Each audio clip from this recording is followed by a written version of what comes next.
Good evening, dear sisters and brothers. Welcome to today's evening session of Being Heartful Every Day, a joyful adventure. We come to the close of week 44, day 307, and our journey with the quality of prayerfulness. Throughout this week, we have explored what it truly means to live in a state of prayerfulness, not just as an act of prayer but as a way of being. We have learned that to remain prayerful is to remain connected to the divine source, to a higher purpose, and to each other. We have also discovered and practiced a few activities that help develop the quality of prayerfulness in us. Prayerfulness is a state of remembrance, surrender, and love, a way of being where every moment of our life becomes a silent offering. It is not confined to a particular time of the day, but it is something we carry within us, allowing it to shape our thoughts, our actions, our relationships. Even though this is the last day of our focused reflection on the quality of prayerfulness, let us continue to carry forward this quality in our daily lives, keeping our hearts open, our minds humble, and our remembrance constant.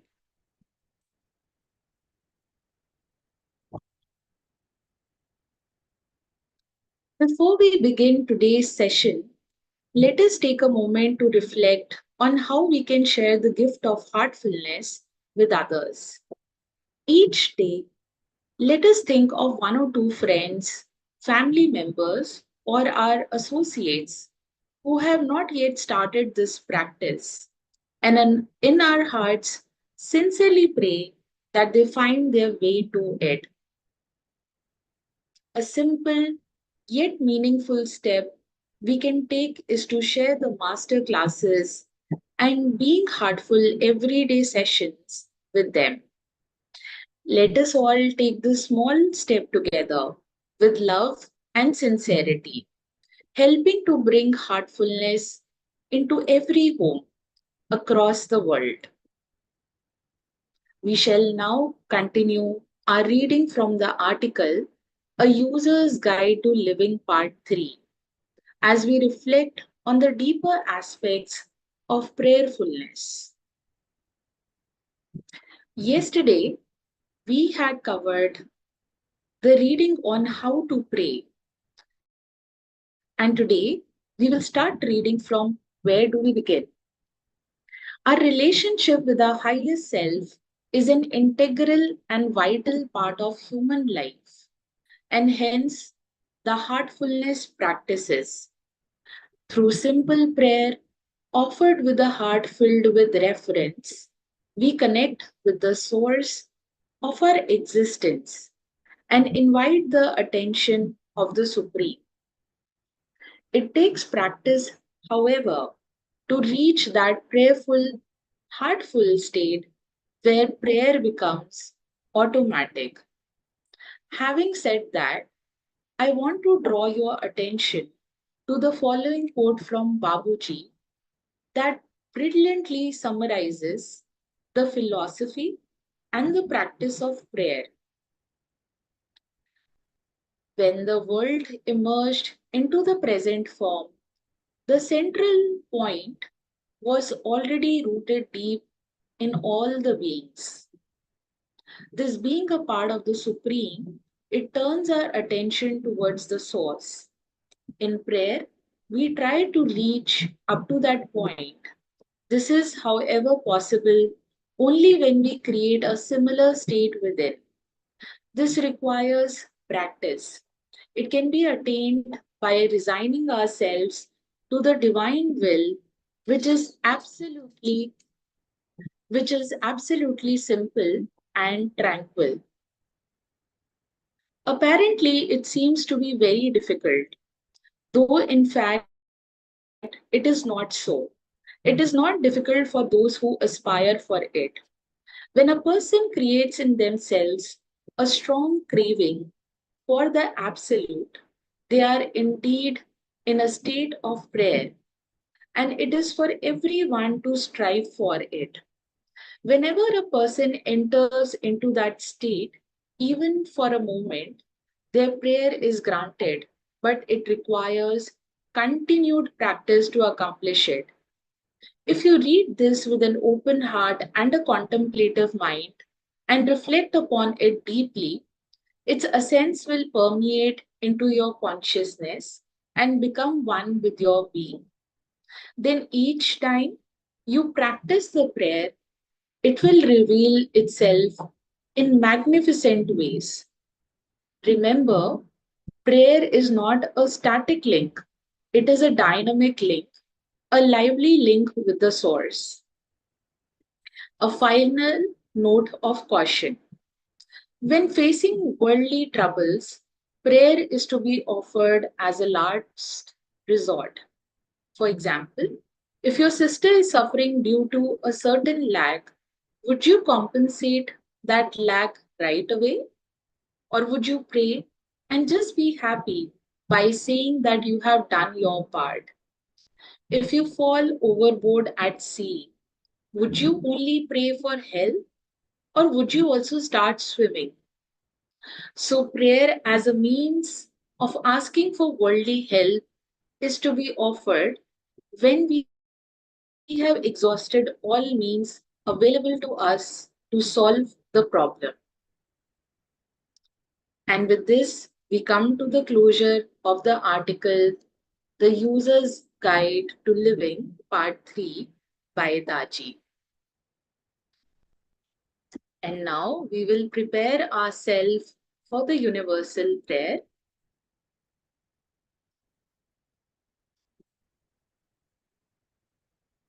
Gently close your eyes. And as we sit in silence, let us shift our awareness to the source within, a presence that resides in all of us, in every atom, in everything that we see and feel. Through this prayer, we extend our love and connection beyond ourselves, embracing the entire world, including our brothers and sisters. Let us rest our attention in the heart, feeling the divine presence within. And now let us offer the universal prayer together. All brothers and sisters are being filled with love and devotion, and the real faith is growing stronger in them. सभी भाई बहन प्रेम और भक्ति से भर रहे हैं और उनमें सच्ची श्रद्धा दृढ़ होती जा रही है.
Let us continue to hold the sacred prayer in our hearts, allowing its vibration of love and unity to ripple out into the world.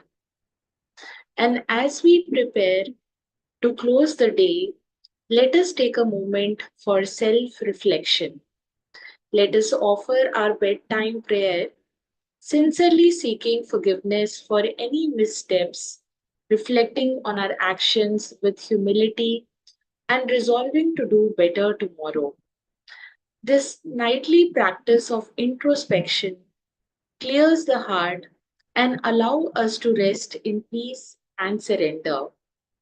While we have dedicated this week to deepening our prayerfulness, let this practice continue to grow within us. With each passing day, let us nurture this quality so that it guides our inner journey with love, faith, and devotion. May we all experience a deep, restful sleep and wake up feeling refreshed, ready for our morning meditation uh, on the next day. Thank you all for joining this evening session and wishing you a peaceful night and a heartfulness of prayerfulness. Thank you.